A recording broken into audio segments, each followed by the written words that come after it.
Культурныя скрыжаванні. Добрый дзень, шановныя радыёслухачы, з вами Алексей Стрэльнікаў. Сёння ў культурных скрыжаваннях мы пагаворым пра інсцэніроўкі прозы ў купалскім тэатры. У мінулай сустрэчы мы разважалі пра спектакль радзіву прадоўку ў разных ягоных інтэрпрэтацыях. І вось гэта навяло на думку пагаварыць пра тое, як у купалскім тэатры у прынцыпе у нас адбываюцца пастаноўкі паводле прозы. Звярніце ўвагу тое, што уласна беларускай драматургіі, напрыклад, тое, што называецца класічнай беларускай драматургіі, зараз у купалскім тэатры, у тэатры Мікалая Пінігіна не так шмат.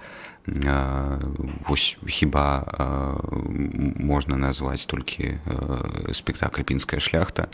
Вось, а ў асноўным тое, што ў нас называецца беларускай класікай, яно прадстаўлена ў рэпертуары тэатра менавіта інсцэніроўкамі. І такой упор на прозу ён, мне здаецца, не выпадковы. Некалькі назваў толькі назову, маецца на увазе там «Пантадэуш» інсцэніроўка, і «Людзі на балоце», і вось, уласна кажучы, радзівы прадок і спектакль «Шабаны», пра які мы падрабязна размаўлялі. Гэта ўвогуле цікавы феномен з пункту гледжання сучаснага тэатра. Беларуская драматургія, сучасная драматургія на пад'ёме, на вялікім пад'ёме, але менавіта зараз адбываецца вось нейкае такое перакрыжаванне, перакрёснае апыленне беларускай прозы і беларускай драматургіі, якія развіваліся нейкім такім парадаксальным чынам, часам абсалютна асобна адзін ад аднаго. І гэта значыцца, што там, напрыклад, многія праблемы, якія ёсць у беларускіх празаікаў, у беларускіх драматургаў, адсутнічае проста як факт. Напрыклад, сярод такіх праблемаў можна там цэлы комплекс складанасцяў і супярэчанняў, якія тычацца там рускамоўнай беларускай прозы. Дык вось, напрыклад, рускамоўная беларуская драматургія, яна звыш паспяховая, звыш рэалізаваная і гэтак далей. Можа, дарэчы, менавіта з гэтай прычыны у такой глыбокай увагі там у галоўным тэатры краіны да драматургіі сучасных беларускіх драматургаў няма, хаця сказаць, папракнуць у тым, што купалскі тэатр не ставіць там Дмітрыя Багаслаўскага, была пастаноўка, там Павла Прышко была пастаноўка, Канстанціна Сцежака была пастаноўка. Гэтыя спектаклі ёсць, былі, але нейкая увага як бы праграмная, калі казаць вось пра нейкія праграмныя пастаноўкі купалскага тэатра, якія выяўляюцца тым, што это абавязкова павінен быць спектакль на вялікай сцэне, ён абавязкова павінен нейкім чынам рухаць і ажыццяўляць праграму тэатра, то гэта менавіта інсцэніроўкі прозы ці ліраэпічных твораў, я маю на ўвазе менавіта «Пантадэуш» і «Дзве душы». Вось пра «Дзве душы» хочацца пагаварыць больш падрабязна, таму што спектакль з'явіўся у 16-м годзе, і вось у звязку з тым, што мы рабілі шэраг праектаў, звязаных менавіта з гэтым спектаклем у рамках нядаўнага фестываля «Прадмова», я его пераглядзеў і высветліў, што ён, мне здаецца, з 16-го года робіцца толькі больш моцным, толькі больш лепшым. У нейкай ступені гэта звязана з, уласна кажучы, сваёй той рэжысёрскай версіяй гэтага спектакля, якую прыдумаў Мікалай Пінігін.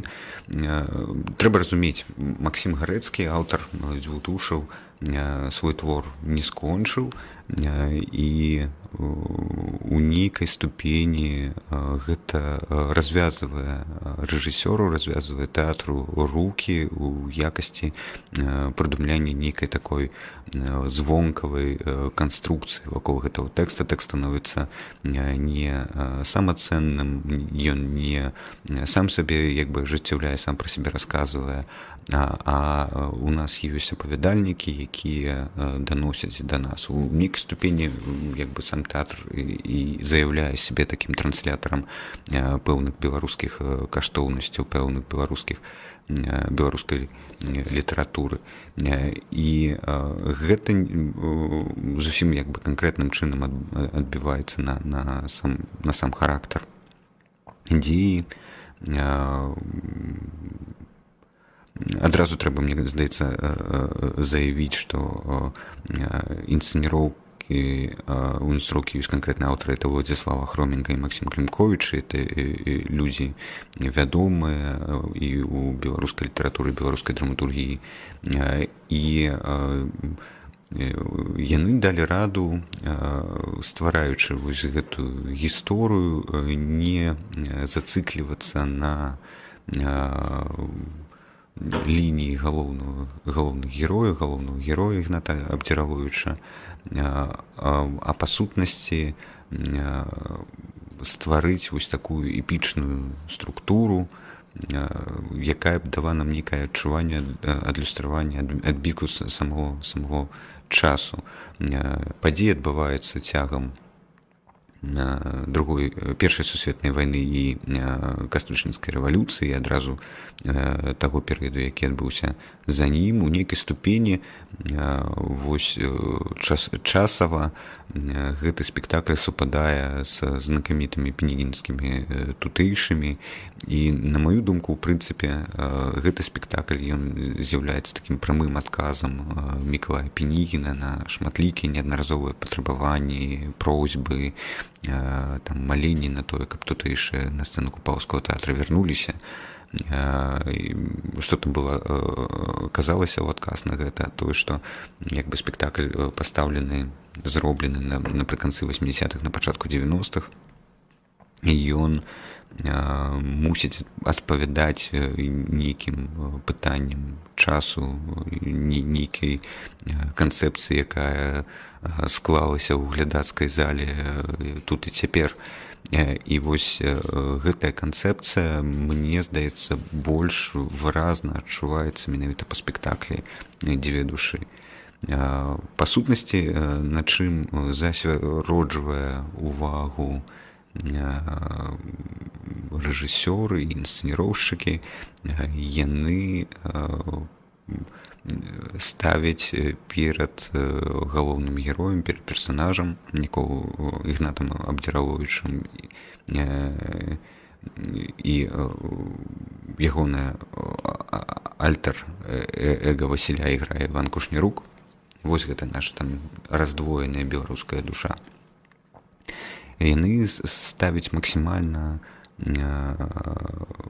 такія перакручаныя пытанні, якія тычацца вось гэтай вось беларускай двудушнасці, это вось беларускай неаднастайнасці, немагчымасці засяродзіцца, застацца, усвядоміць сябе цэльна у нейкім канкрэтным месцы, у канкрэтны момант часу. І гэта неадназначнасць, у нейкай ступені мне это напамінае знакамітыя вось гэтыя моманты з квантавай фізікі пра суперпазіцыі, што мы адначасова нейкая там часціца знаходзіцца тут і недзе там, і вось пра гэта менавіта у сваіх п'есах разважае там Павел Прашкоў, драматург. Дык вось раптам гэтая ідэя, яна цалкам увасоблена у класічным па факту беларускім творы. У чым складанасць як бы этого твора і складанасць якраз і для інсцэніроўкі, складанасць з аднаго боку як бы самого спектакля. Все ж таки такія традыцыйныя законы тэатра, яны патрабуюць еднасці дзеі, яны патрабуюць, каб у нас быў адзін герой, каб гэты герой звяршыў нейкі адзіны подзвіг, каб ён ці то жаніўся, ці то перамог там ворагаў бацькі, ці яшчэ можа быць. Вось гэтая еднасць дзеі, яна неабходна, і яна разбіваецца абсалютна аб тое, што як бы 17-й год на Беларусі, і ў нас еднасць дзеі, яна немагчыма, калі пісаць твор пра той час шчыра. А магчымая сітуацыя, это вось тая сітуацыя, якая на самой справе была, это ситуация разгубленности, это ситуация усведомления, что тое, як яно было раней немагчыма, і тое, як яно патрэбна, павінна зрабіцца ў будучым, вельмі неясна. І вось гэтая неяснасць, гэтая адсутнасць нейкай такой канкрэтыкі, гэта адсутнасць усведамлення сваёй функцыі, сваёй ролі ў жыцці, гэта неяснасць того подзвіга, які ты можаш здзейсніць. Вось мы маем асноўную як бы праблематыку твора, і ў выніку выхадам з таго, чтобы гэты твор стаў зусім такім нейкім абстрактным, маналагічным, з'яўляецца вось пераход выкарыстання менавіта метада самого Максіма Гарэцкага, які нават сваю вялікую прозу ствараў менавіта з невялічкіх сцэнак, абразкоў. І, в прынцыпе, самыя знакамітыя ягоныя творы на імперыялістычнай вайне, там сібірскія абразкі, яны складаюцца менавіта з такой урывістай нізкі асобных сцэн. Дарэчы, вельмі да месца ў гэтым творы у спектаклі аказаліся асобныя ўрокі іншых твораў, у прыватнасці там апавяданне «Рускі», яно так уплецена ў тое, якім чынам Ігнат Абдзіраловіч перажывае Першую сусветную вайну. І ўвесь спектакль, ён ствараецца з невялічкіх такіх характарных сцэнак, эпізодаў, у кожным з якіх адбываецца невялічкі канфлікт, невялічкае адкрыццё, і галоўны герой у выкананні Рамана Падалякі, ён часам выглядае такім абсалютна нашым сучаснікам, выпадковым гледачом, які трапіў на сцэну, і які з аднаго боку ведае, чым гэта ўсё мусіць скончыцца, і разважае, што ж ён мусіць зрабіць, каб яно пайшло ў нейкім правільным кірунку. Але пры гэтым ён не мае нейкіх асобных рэсурсаў акрамя самога сябе, і ён не можа там, не ведаю, прывесці там многатысячную армію, каб забяспечыць там перамогу там правільных людзей, абараніць усіх там занядбаных і нейтралізаваць усіх ворагаў. Гэта ў яго не адбудзецца, не атрымаецца. А вось тут і цяпер ён можа зрабіць толькі нейкія канкрэтныя захады, з кімсьці паразмаўляць, паспрабаваць кагосьці вызваліць з турмы, дапамагчы там у адной, другой, трэцяй сітуацыі. І вось гэта дробнае спраўства нейкае, яно абсалютна выглядае натуральным, і яно раптам стварае агульнае напружанне усяго спектакля, таму што мы сочым за героем, і мы за кошт таго, што ён выглядае абсалютна такім нашым сучаснікам, зацікаўленым, уважлівым да іншых людзей. І у нас ствараецца вось гэтая сувязь эмацыйная, якраз неабходная для тэатра, для спектакля. І ў выніку, скажем так, роля без вялікіх падзей, без громкіх маналогаў, без таго, каб там перамагчы там самого галоўнага там дракона, ворага, там я не ведаю што, яна для Романа Падаляка аказваецца вельмі удалай, вельмі зручнай. Менавіта праз нейкую сваю натуральнасць, менавіта праз тое, што вось гэтае умоўнае двудушша, яно не з'яўляецца нейкім пракляццем. Яно з'яўляецца у нейкай ступені магчымасцю глядзець на сітуацыю з розных бакоў. І вельмі цікавую думку наконт галоўнага героя выказаў Ігор Бабкоў, які вось удзельнічаў у спецыяльным праекце. Там быў такім экспертным гледачом гэтага спектакля. І ён кажа пра тое, што это не выпадкова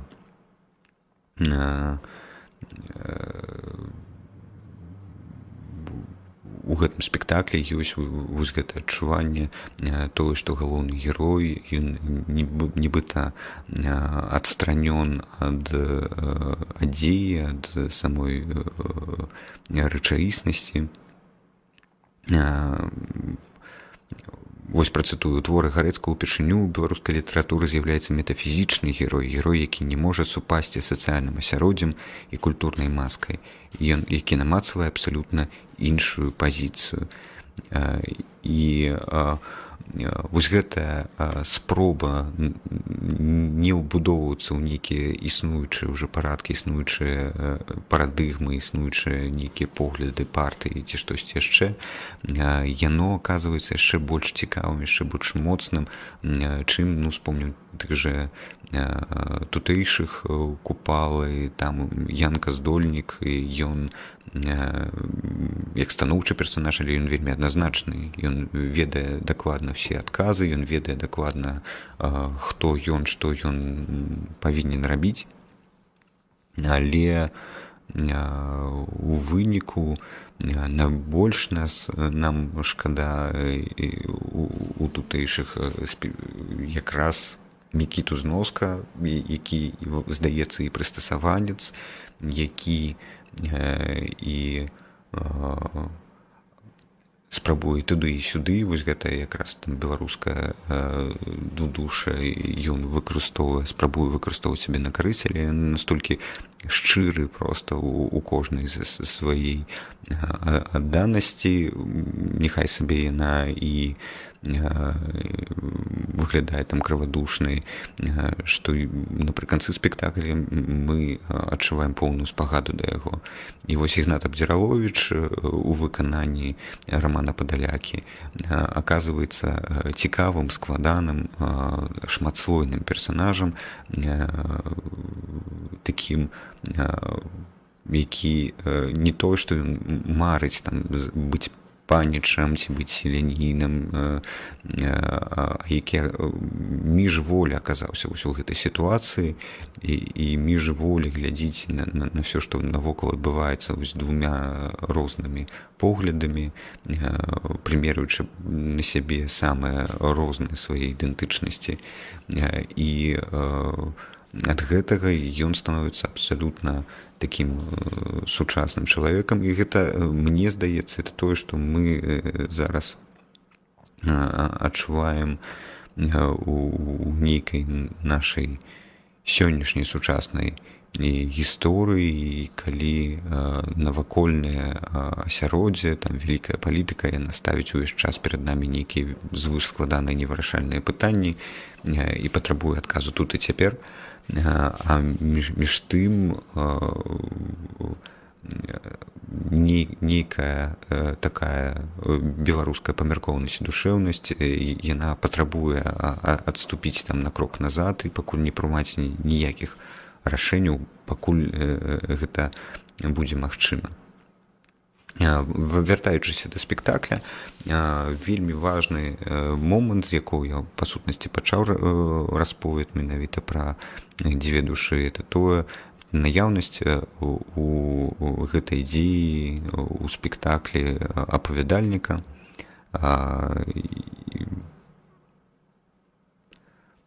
Па сутнасці сам аўтар у нас з'яўляецца на сцэне, і ён як бы яго выконвае Александр Павлаў, у праграмцы ягоная роля названа як пісьменнік. І гэтую гісторыю Максім Гарэцкі расказвае ўжо ў сталым узросце. Гэта не той малады Гарэцкі, які у пылі і спёкі 17-го года стварае адразу вось гэты твор. Гэта на ім лагернае адзенне, ён вязе вось гэтую тачку, ён відавочна знаходзіцца ў нейкім лагеры, і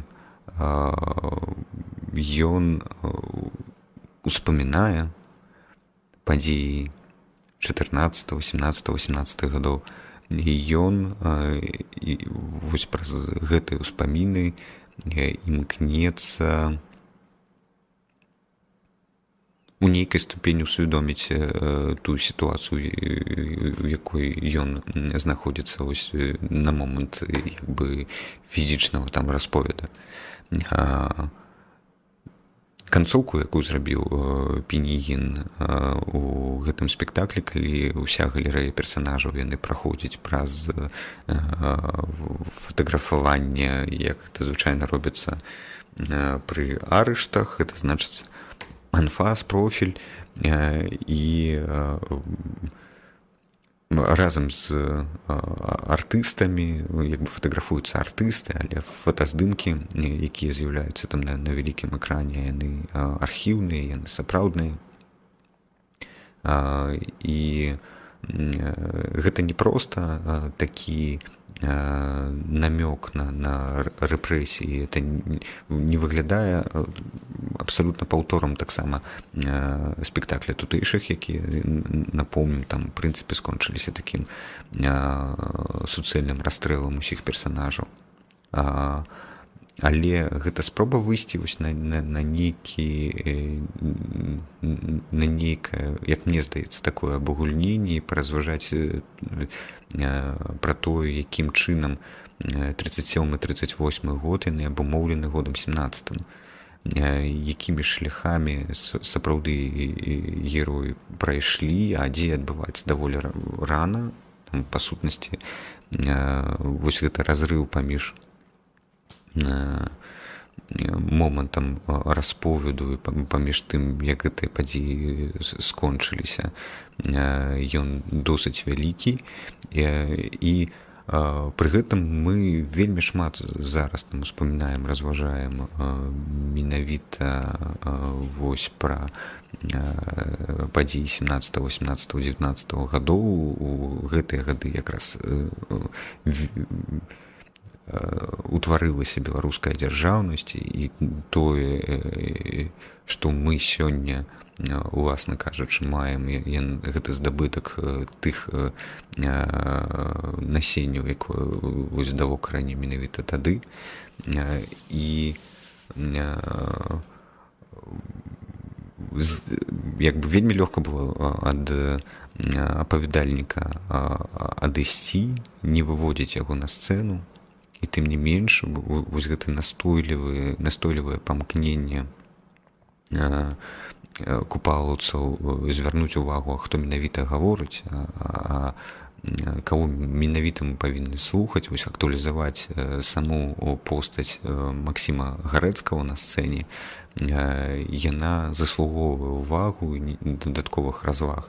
І вось гэта інтанацыя у нейкай ступені яна рэзаніруе з тым, якім чынам Раман Падаляка выконвае Ігната Абдзіраловіча, і у нейкай ступені асэнсоўваецца ў тым, што вось то, якім чынам гісторыя развярнулася тады, наўрад ці былі нейкія іншыя варыянты. І усведамленне таго, што змяніць, прынамсі цяпер ужо нічога нельга, раз нельга змяніць, то як мы павінны да гэтага ставіцца? Ва ўсялякім разе не столькі спрабаваць там гераізаваць, а спрабаваць падрабязна рэгістраваць, а што менавіта тады адбывалася. Вельмі цікавы гэты спектакль менавіта ў кантэксце нейкага вывучэння гісторыі менавіта гэтага перыяда, таму што па сутнасці цікаўным нейкім вобразам все магчымыя дзейныя асобы, якія там ёсць, яны дэгераізаваны. У нас няма там ні добрых бальшавікоў, ні добрых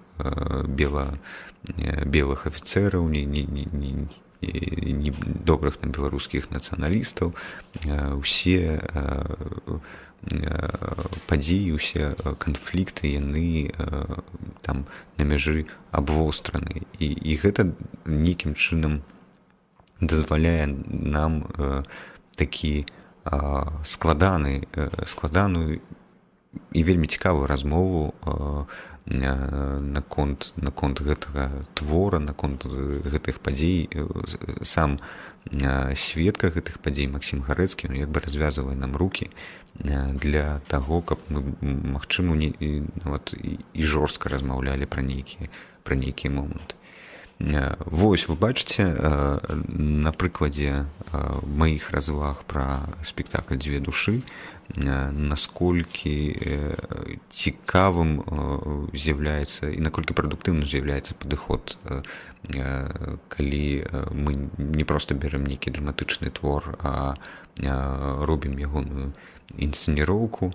Пры гэтым, вядома, трэба ўлічваць, што любая інсцэніроўка — гэта толькі версія спектакля, версія празаічнага твора, з далёка не ўсё там можа ўвайсці, далёка не ўсё можа быць рэалізавана.